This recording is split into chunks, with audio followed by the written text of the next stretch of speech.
and welcome to the Pattern Play podcast. I'm Tim Geschwind and your host for today, and joined by some of our awesome co-hosts, Jude, Sal, and Siobhan. Thank you for being here. I am going to kick off this first episode with a bit of love.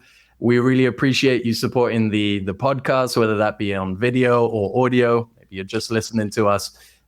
We really, really appreciate you for tuning in and joining us as we go through this first episode, which may have some teething troubles, but there we go. That is all part of a new podcast and a new experience. So I'm going to start off with who the heck are these people and what is this podcast?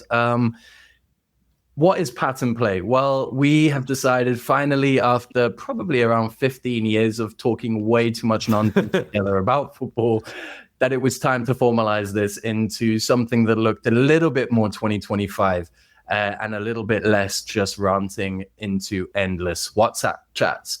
So here we are after a few weeks of putting our heads together and figuring out basically just debating the intro music for 2.5 weeks, and everything else just fell into place in the last few hours. Here we are, ready to record our first episode. I am not going to hog the mic for any longer. I'd love the contributors and my co-hosts to jump in and introduce themselves and kick this one off. So Sal, why don't you lead us off? Okay. Guys, thank you so much for your love and support. I'm so happy to be here. As Tim said, it's been many years in the making and many weeks of planning, and we finally here. So finally we can give all our few football chats a purpose as opposed to just mouth every single day. So very, very happy that we finally have that platform. So yeah, my name is Sal, Manchester United fan and avid football fan. So happy to be here and join you guys with this. Jude?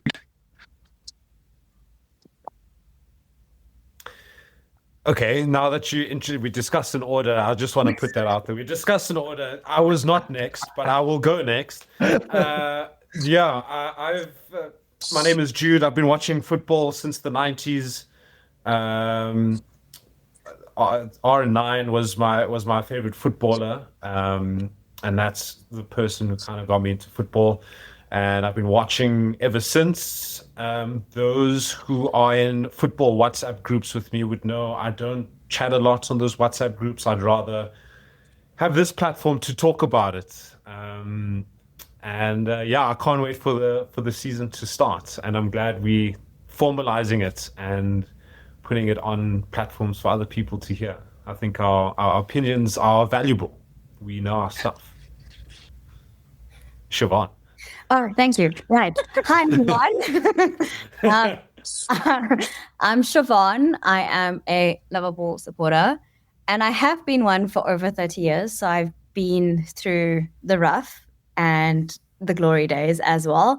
Started watching football with my dad growing up, and kind of just sort of became obsessed with it, as you can see.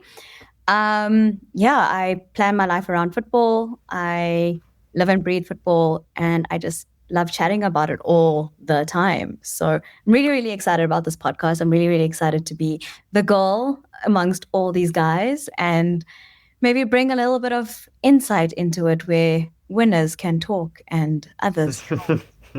I feel that might be a shot in my direction, given how long it's been since I last won anything of note. I will take that on the chin. I have a feeling I may be taking a few punches over the next few episodes as we lead into the season or until we actually win anything.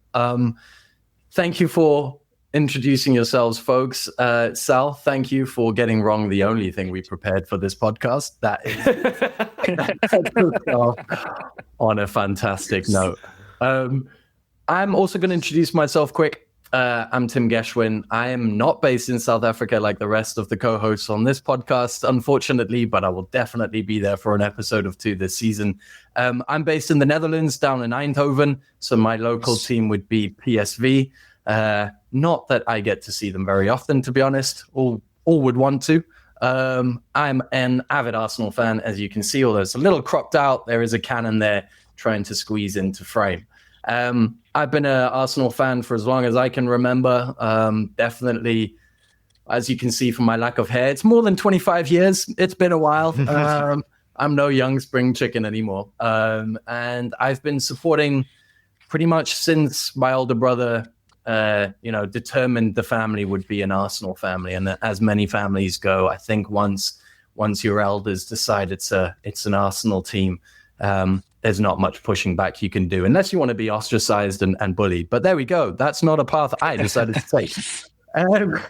Moving to the next segment, we're going to talk about the Community Shield. When I was growing up, this was actually called the Charity Shield. I wonder if they subtly changed that to Community Shield because no money's going to charity, but that's probably an awkward conversation no one wants to have. So let's focus on the Community Shield. Sunday, 10th of August at 1600 hours, 4 o'clock in the afternoon for South Africa and the Netherlands, 3 o'clock for our UK listeners.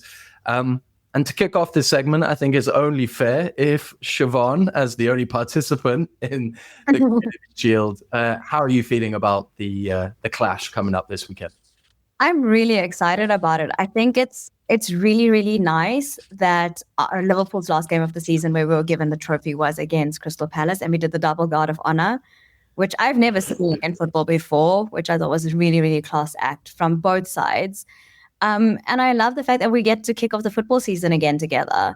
It's not really the biggest game, to be honest. I mean, City have won it so many times. Chelsea have won it. Arsenal have won it. We've won it. Has United won it? I'm not sure. I think so. But it's just it's the excitement behind it, because once this game is done, then it means football season is open, and we're all really, really excited. I'm most excited to see the squad, even though we had to say goodbye to some of our players, which I wasn't necessarily happy about some of them leaving. I'm really excited to see our new signings.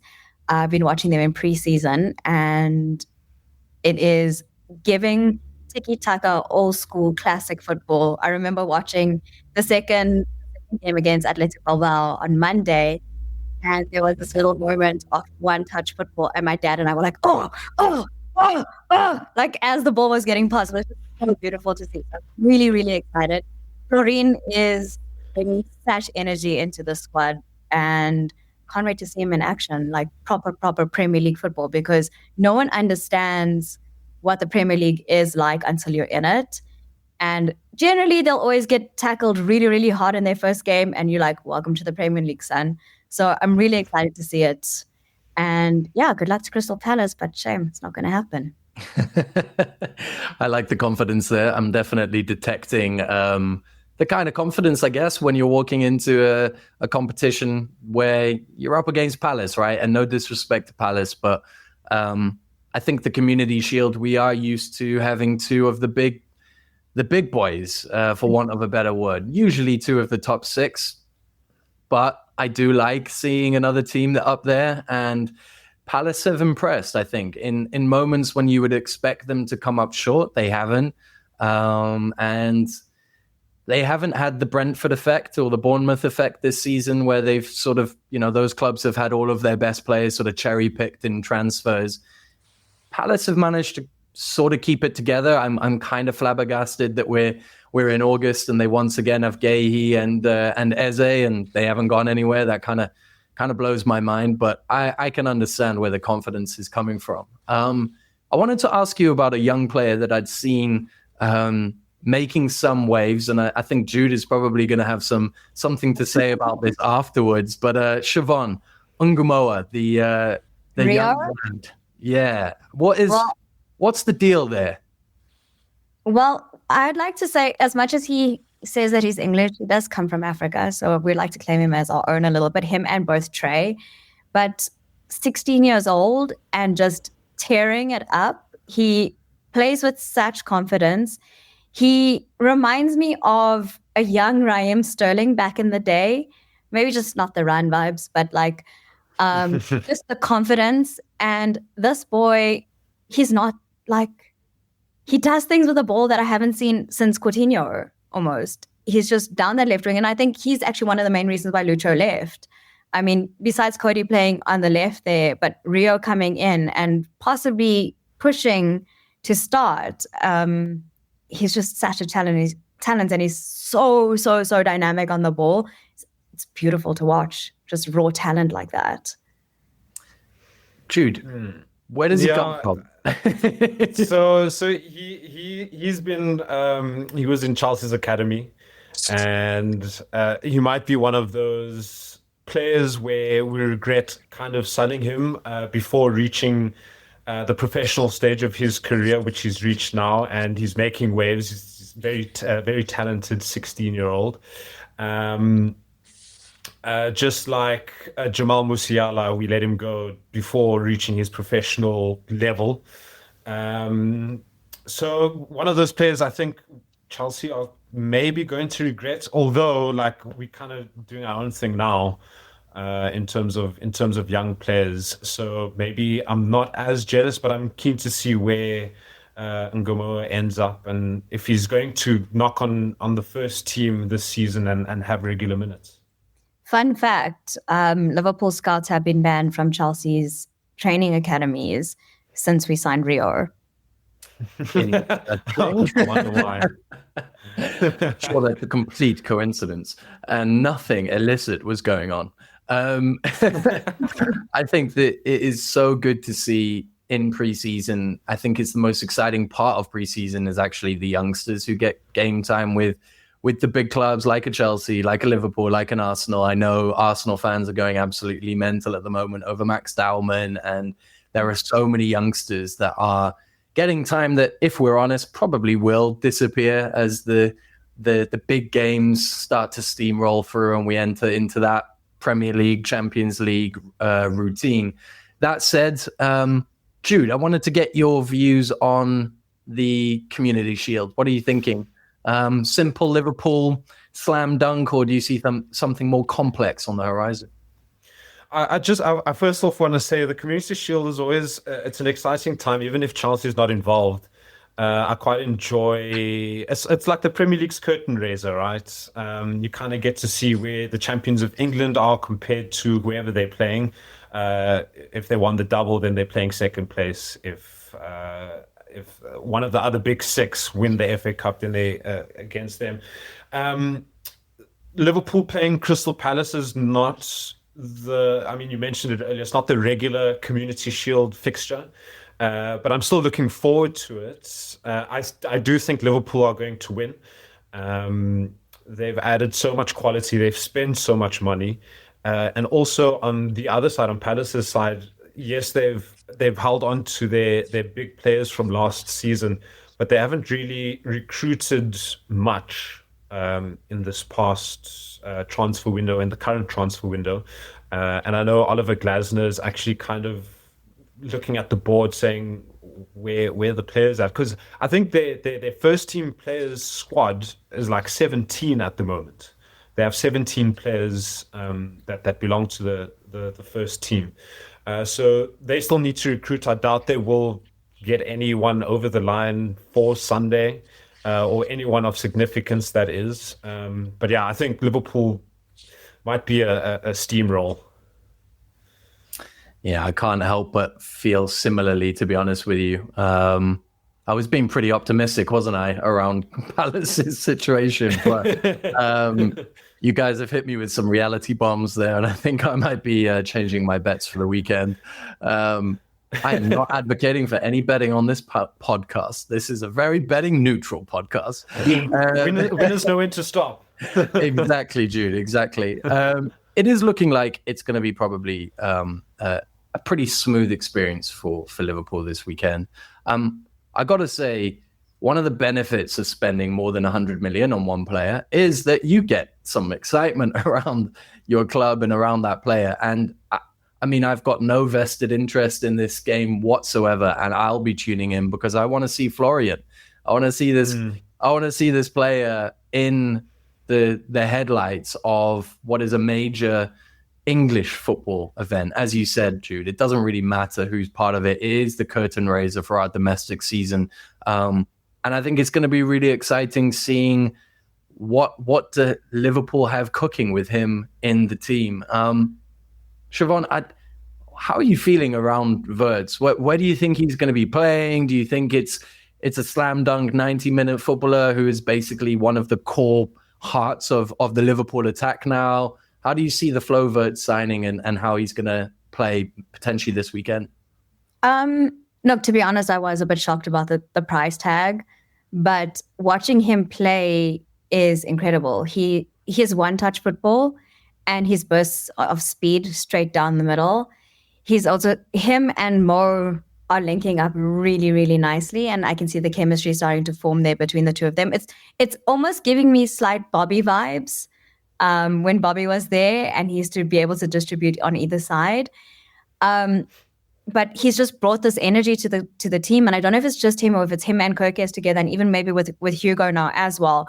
There's this new energy that's brought in. It's almost as if Klopp and Slot have merged their styles of football, because Klopp was always this go, go, go, chase the goals, like break, break, break, full energy all out, and Slot was very tactical. And it's from watching preseason, it's as if it's merged together perfectly, where it's super high intensity, but perfection, tactical. You can see players are thinking about their crosses.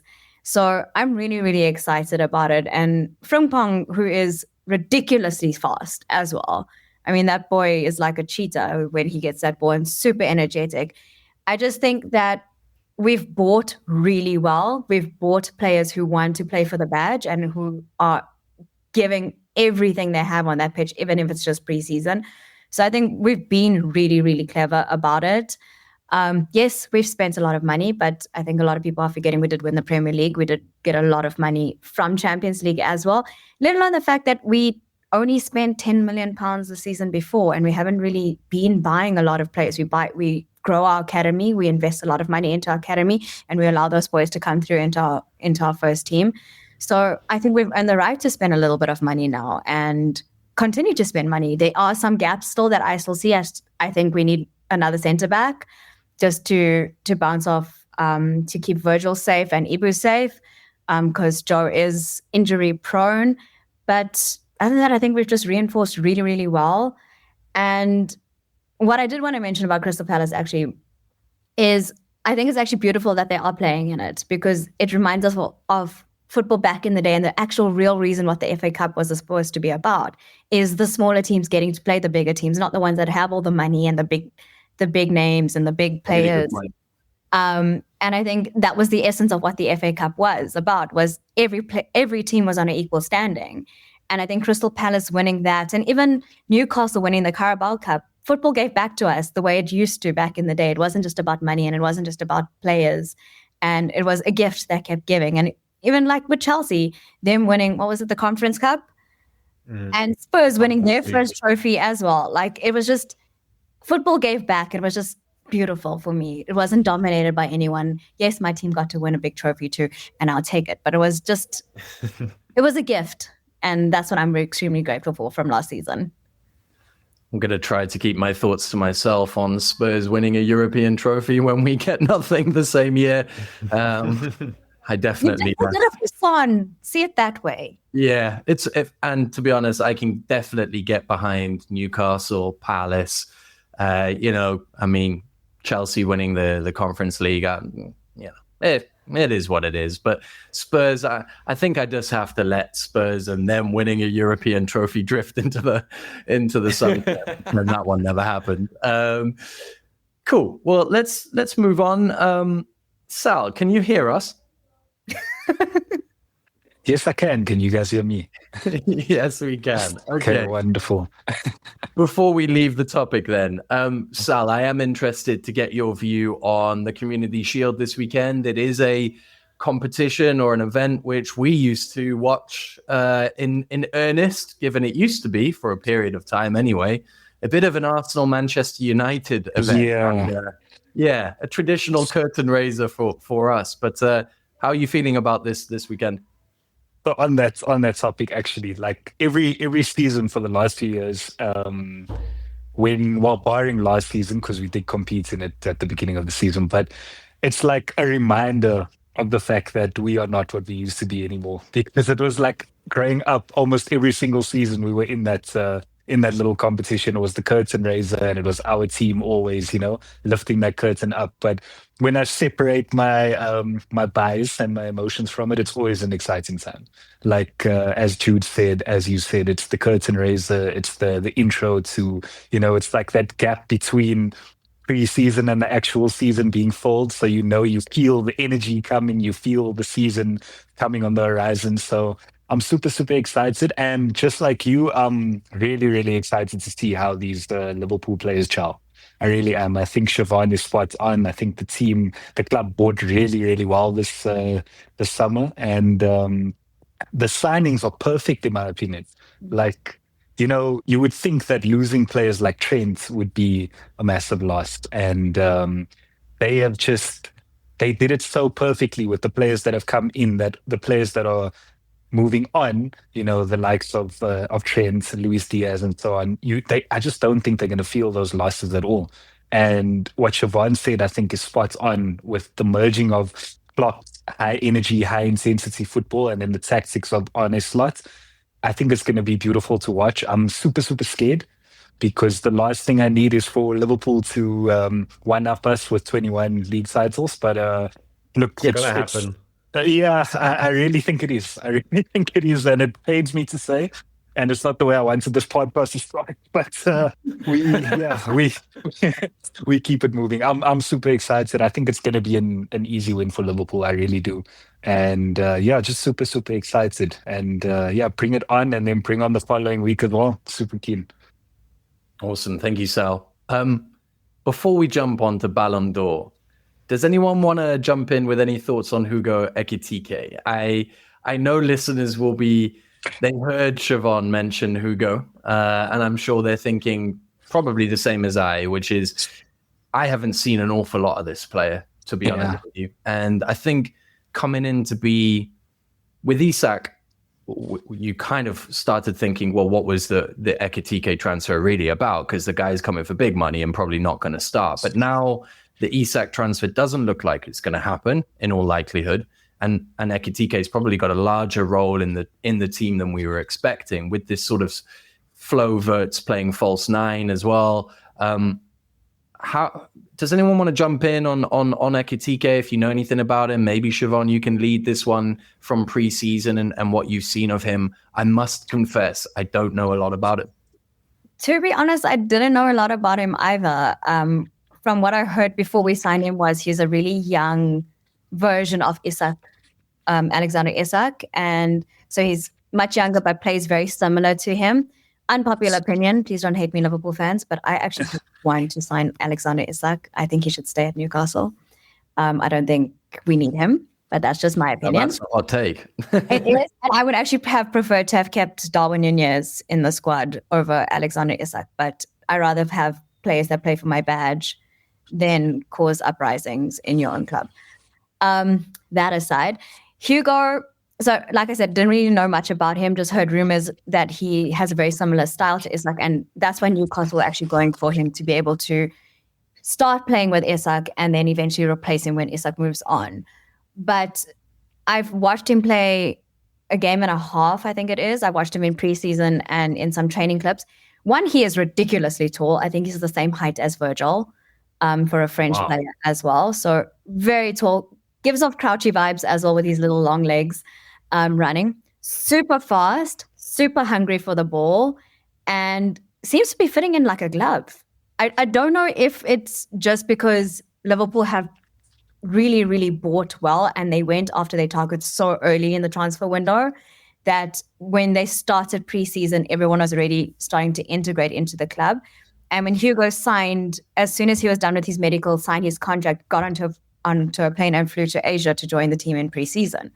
It was almost immediate. Like he signed and then the next morning he was there at preseason. So it was very clever from the club to do that so that he can get involved in it. And I don't know if it's a weird time for the club because of Diogo passing away that we've had to come together so much as a family and as a fan base and a club together to sort of mourn one of our own, that it's helped the new boys feel the love a lot quicker than the first game at Anfield and hearing You Never Walk Alone. So maybe that helps as well, just to break the ice a little bit. But from what I've seen in preseason, super talented, super energetic, and definitely one to keep an eye out for. Yeah, I'm always, what would I say? I'm not going to say skeptical, but I'm always cognizant. I'm aware of strikers coming from the Bundesliga, and I think there's a bit of a hit and miss factor for the Bundesliga when it comes to forwards. We get a Haaland, we sometimes get a Lewandowski, or Timo Werner, or we get a. Thank you for volunteering that, Jude. Yeah. Or you get a Timo Werner. Or you get and look, I mean, Kai Havertz has gone up and down, right? And his clips when he was at Bayer Leverkusen was definitely the next big thing. And while I definitely think Kai has been definitely disrespected, to be honest, is the right word, while he was at Chelsea and while he was at Arsenal. He's a good example of people who blow up in Germany and then do struggle when they come abroad.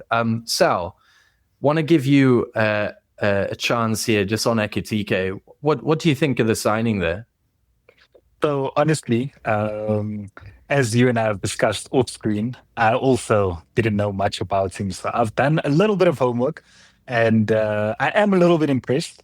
I think I share the same sentiment when it comes to Bundesliga forwards, right? When it comes to Bundesliga players, attackers in general, like you said, you either get a Haaland or, it goes down south. So I sort of want to save my opinion for when I see a little bit more in the competitive front, more in the Premier League. I think even Sunday will be a good place to start with some, judging of his abilities and so on. It's again, I try to avoid looking at price tags nowadays because the market is a mess, right? So I don't really judge when it comes to that. So I'm keen to see. I was surprised with it because I thought that Isak was going to be, I'm still not sure. Was he the number one target? Because it seemed like they were more in for Ekitike. I don't know. It was a whole fiasco that I was very, very confused by. But I think what Siobhan said, from what I have seen so far in preseason, the just as I mentioned earlier, the gelling of these Liverpool players at the moment, it's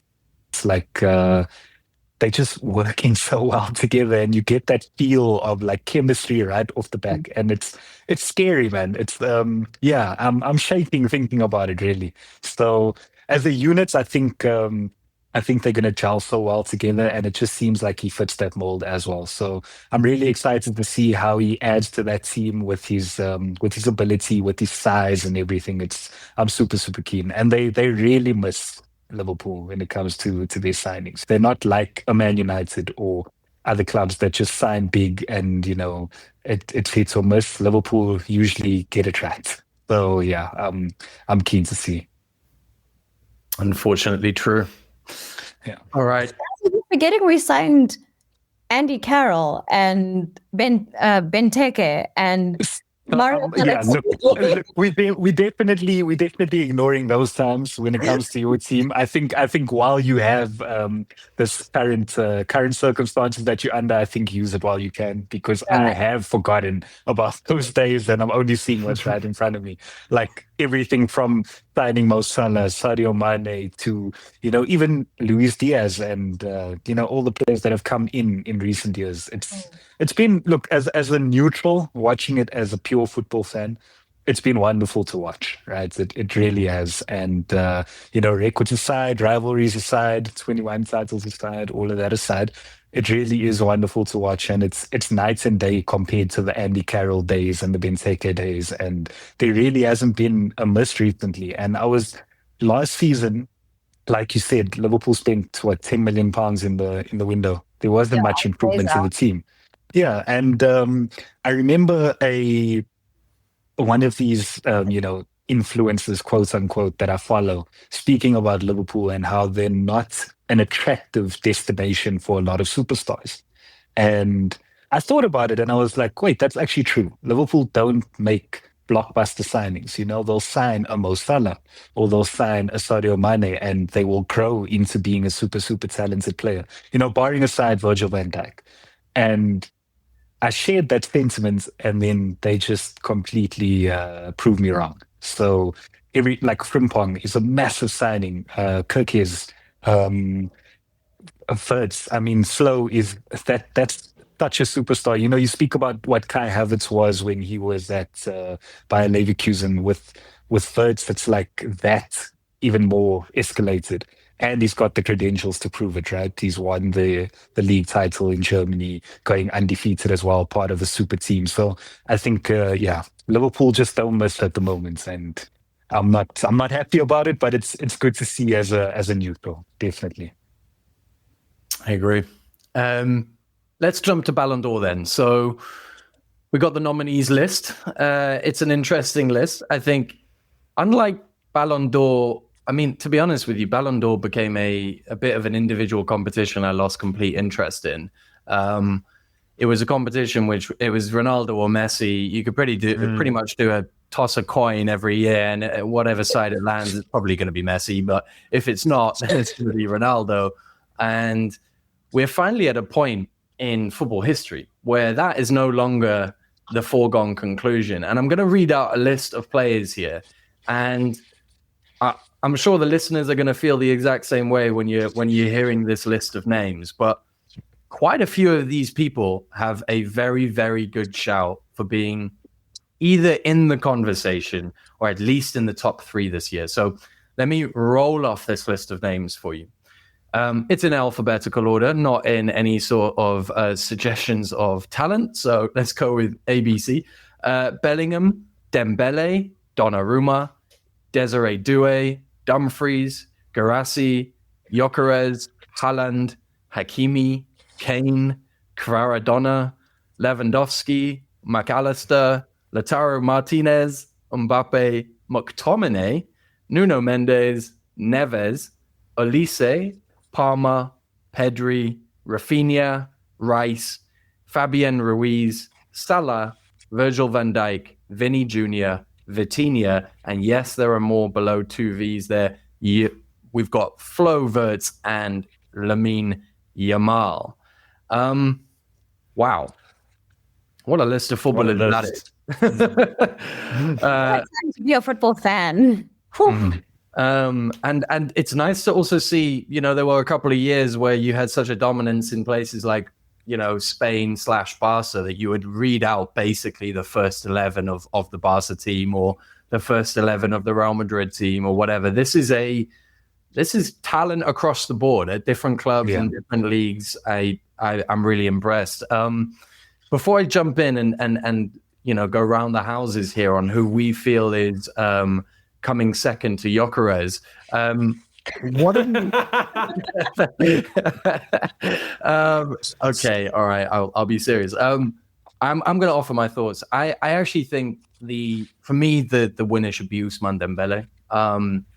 I think when you look at Ligue 1 is not a league I pay very much attention to for quite a few different reasons. It's not a massively competitive league in terms of outside of France. Visibility wise, it's not on a lot of channels. It's not a competition that is easily watched outside of the big games at the Parc des Princes, PSG versus Marseille, or that type of fixture. But when you look at his numbers in Liga, and then you look at what he did on the world stage in the Champions League, it is phenomenal. Now I know the Club World Cup had a slightly different outcome, so Chelsea winning that definitely put a bit of a dour, a bit of a shame really for Dembele. I think if he would have wanted personally to get the Club World Cup, I think as a bit of a crowning achievement for the year, and he didn't get it. But for me, I think it's a Dembele year, and I have to shout out the manager. What Luis Enrique has done there to sort of turn what I would consider a classic winger, like, chalk on his boots, cut inside on the right foot, into a really, really effective false nine. And I got to admit, I was in the Emirates Stadium watching in person when Dembele scored against Arsenal in the semi-final. And the way he scored and the way he nonchalantly just swept that into the bottom corner. Arsenal hadn't basically had a touch. The stadium was quiet and he kept it quiet. And so for me, it's got to be Dembele. But Jude, I want to let you have a first bite at this bit of bait. Ballon d'Or, where do you sit on this one? Of course, what a list. First of all, you're reading out those names, and I think everyone that is on that list kind of deserves to be there. There's like a few where I'd say like, why is he there? But majority, I think 90% of the players who are on there deserve to be there. I'm struggling to say who I think should win outright, because I don't think I have an outright answer. I do have a top three, so I'm going to mention them. Dembele is part of that top three. I think the season that he had, and you mentioned league kind of being not the best league, but he did win it. But to perform on a stage in the Champions League throughout the season, and I think he's the way he's playing in terms of being a winger, but also he can play number 9, a false 9. His versatility showed this season, and I think that he does have a huge shot. I think he'll end up winning it, but I'd also like to see my other two options in my top three win it, because they are also very well deserving, I think. My other player in my top three is Lamine Yamal. And a lot of people will argue that his numbers weren't that great in La Liga. But every time that I watched him last season, I was wowed, if that makes sense. The things that he can do at his age is just incredible. I enjoy watching him, even if he doesn't really contribute with goals or assists. He's keeping the Barcelona team ticking. And my third option, I think Mo Salah has a shout. He had an incredible season last season. And I know the arguments I just made for you about not having many contributions, I think is very opposite when it comes to Salah, because he had an amazing season in terms of goal contributions. Everything he touched really turned to gold, or an assist, a goal. Mo Salah, one of the main reasons that Liverpool won the league last season. And I think those are my top three. I can't decide who it should be. I'll leave the journalists and whoever votes for Ballon d'Or to decide that. Leaving it in their capable hands, no doubt. Yes. No controversy whatsoever. Yeah. All right. Next up, Siobhan, what are you thinking about Ballon d'Or? I agree with both of you 100%. My only argument is I love Yamal. I really, really do. I think he is very, very young Messi. I love watching him play. He is, again, raw talent. And I love watching footballers who have raw talent. That was always the biggest discussion with me when it came to Cristiano Ronaldo versus Messi. And for me, Messi had the raw talent. Cristiano Ronaldo worked really hard at it. And that was always the discussion of why I always leaned more towards the Messi side. But I think Yamal, he is, if I stand to be corrected, he is up for young player, the Ballon d'Or for young player. So I think he should take that and let the rest of them who've been in football for a little bit longer stand tall. As much as I want to say with all my heart and everything that no one else deserves it besides Mo Salah, I think he's earned it. I do. I genuinely do. I think we've got 4 players that are nominated, if you include Wirtz. But you cannot argue against Dembele and what he's done. I think if they had won the FIFA Club World Cup, PSG would have won 5 trophies, which I think is unheard of completely. So, I mean, winning 4 trophies is massive enough, but 5 trophies, and he was an integral part of that team. He destroyed majority of the teams, including my own. And I think no one else deserves it as much as he does, other than maybe Salah, but maybe I'm being a little bit biased because I think Salah should have won it when there was the debates of the Messi, Cristiano Ronaldo, that sort of thing. Salah does deserve it, but I think this season or last season, Dembele just spiked into it. Fair enough. If we're allowed to be biased, by the way, I'm changing my vote. It's got to be Declan Rice. Then Cole Palmer definitely deserves it. Right, we're gonna have to change all of our answers here before something. I'm gonna sit this one out. So Scott McTominay for the heritage. There we go. 100%. Now, look, on my side, I definitely, I think Ousmane Dembele, definitely. I share the same top three as Jude, and I love Lamine Yamal as well. I think Lamine Yamal getting nominated for the Ballon d'Or and being one of the quote-unquote favorites, right? A lot of people said he should win it, and despite the numbers, as Jude said, I think is a testament to the fact that football is sort of going back toward how it was in the past, where it was more about the art of football as opposed to the numbers.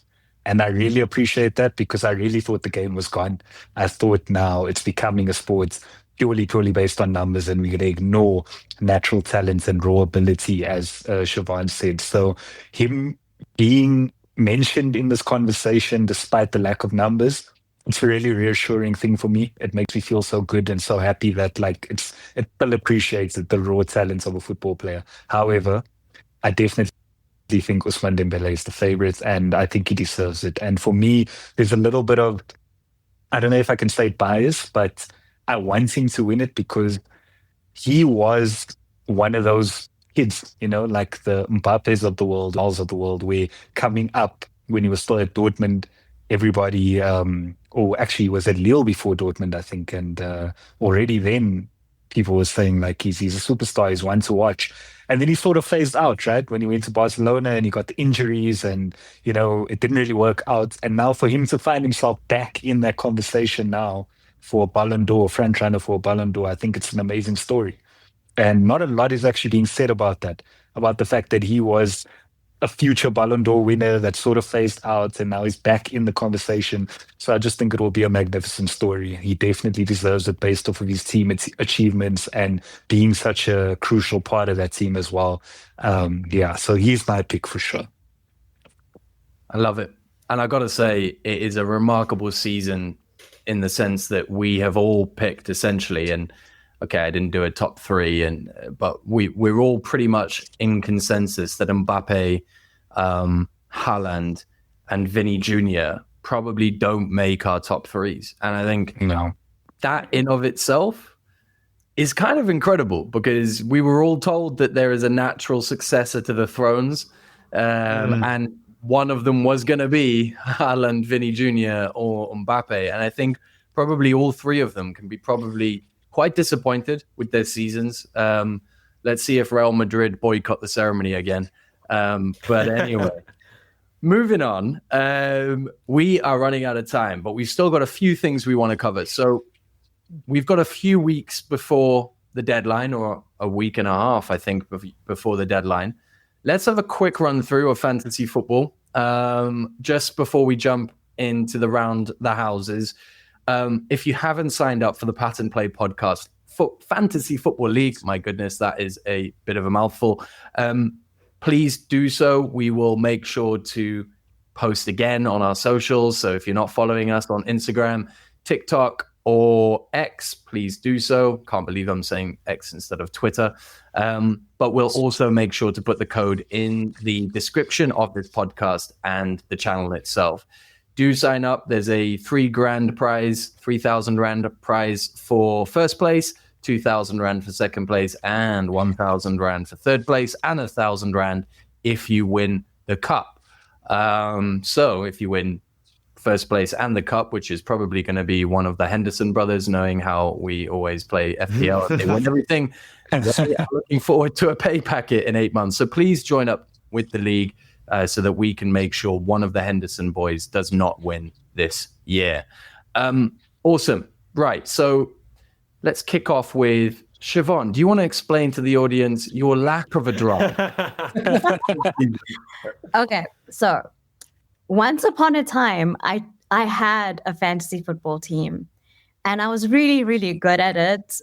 We had this little group, and I was actually winning the group at one stage. And there was this one moment when Casemiro scored, and I celebrated a Man United goal. And I immediately deleted my team after that because, one, I felt like I was cheating on Liverpool. But two, how dare I celebrate someone else's goal because of a fake football team? It made no sense. And then since then, I have sworn off fantasy football. So I will not be entering the competition this season. I will not be creating a team because for my own health and my own well-being, I have decided to support one team and one team only. And that's the team that Arne Slot plays on the pitch. Very healthy approach, right? I think you might be the happiest of the co-hosts on this podcast. But I'm all for you guys celebrating my team scoring goals. So them all in your team.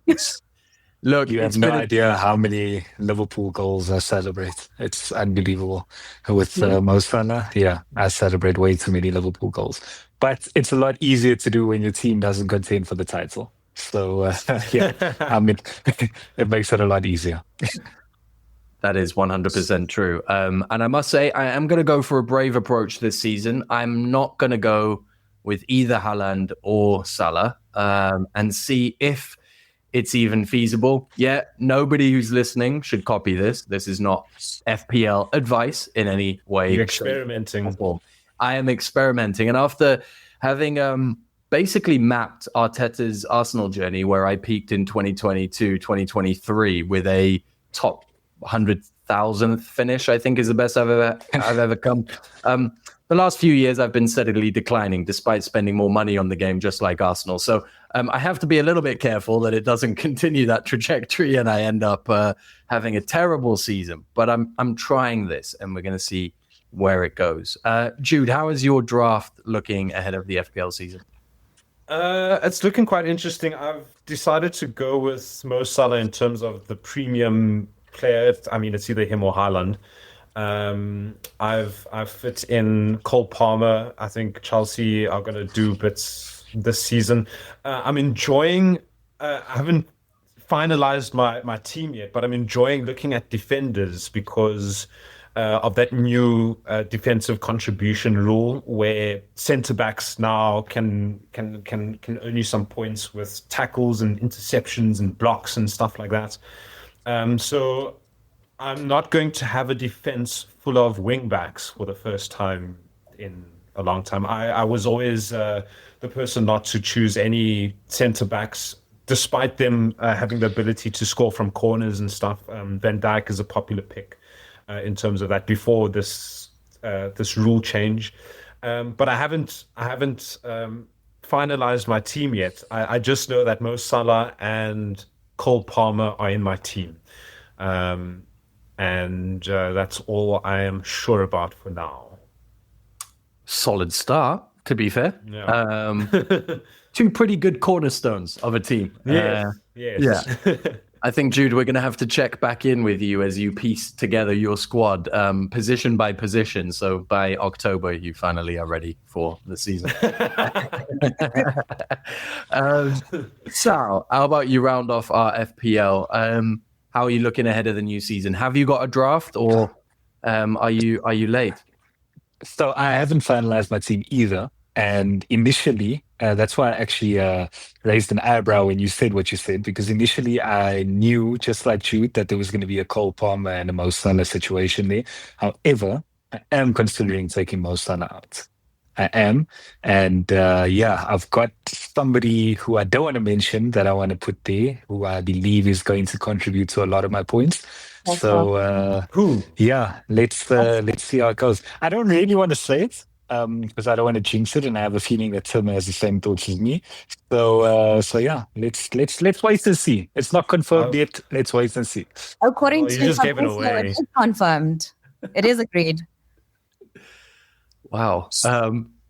All I'm going to say is I have no thoughts. So if you think I'm thinking something strategic for why I'm leaving out Salah, it can't be what you're thinking. Okay, all right, that's good. That's good. But fine. I believe that Victor Gyökeres is going to be my number 1 point scorer for this season. I really do. I firmly believe that. Despite not coming from a top 5 league, the amount of goals that he contributed last season was absolutely insane. And obviously they don't share the same position, but I kind of want to take Salah out, make room for a lot of other players, and save some money in that regard. And I believe that my point contribution will come from Victor. So let's see how it goes. So a Gyökeres, Sesko, and Isak front line for you potentially, Sal. Interesting. Yes, sir. Yeah, okay. Well, without Haaland and without Salah, you do have what, 28 million, 29 million off the Here we go. Half. Yeah. Here we go. That's a lot of money, isn't it? Wow. Yeah. Okay. I can understand the strategy there. Right. Well, that takes us to the end of FPL. I think we're going to have a lot more discussion on FPL as we get closer to the deadline. And a reminder, sign up.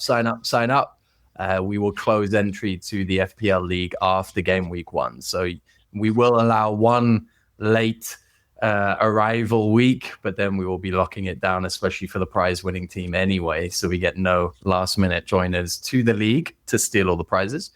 No comments on who would do that. Let's move on to the game then. So we got a game of the week, which is going to be a classic game of Who Am I? I'm going to read out hints as to who the footballer I'm referencing is. And Shout out. Exactly. One of the co-hosts, Okay. when you're ready. Do those. Just gonna win it. I know it. However, if you get your guess wrong, you have to wait for another co-host to get it wrong before you're allowed to jump in with another suggestion to avoid one of you brute forcing this. Right. The first hint, they played in the Premier League, Ligue 1, and in Turkey. Now, none of you are going to get the player based on that information. So I'm going to move on to the second hint, which is a good one. This player played with Ronaldinho. No guesses yet. The third hint, and this is where I think the floodgates will start to open in those brains of yours. This is a 2-time African Player of the Year winner. JJ Okocha. Boom! Well done, Jude. That is an outstanding turnaround. I had a few more. The next hint was going to be there's a stadium named after him in the Delta state of Nigeria. That was going to be a pretty clear hint. And then if you didn't get it after that, I was going to go with Bald So Nice. They named him twice. No need to get there in the end. Wonderful. All right. Let's keep a scoreboard, please. I think I might need to do that. Yeah, Jude, now that you're winning, that's definitely a suggestion I might take on board. If I see you constantly winning, we might just shove the leaderboard and shelve that one. Now, usually the game of the week would take a little longer, but Jude is very good at these, so we're going to have to find something slightly more difficult for the team. Maybe on the next episode, we'll have a little bit of football darts and see whether we can get a 180. Moving on then, the last segment of the week that we will do regularly will be a chant of the week or a song of the week. And typically one of the co-hosts will nominate a new chant that they've heard or a song that represents one of the headlines or hot takes for the week.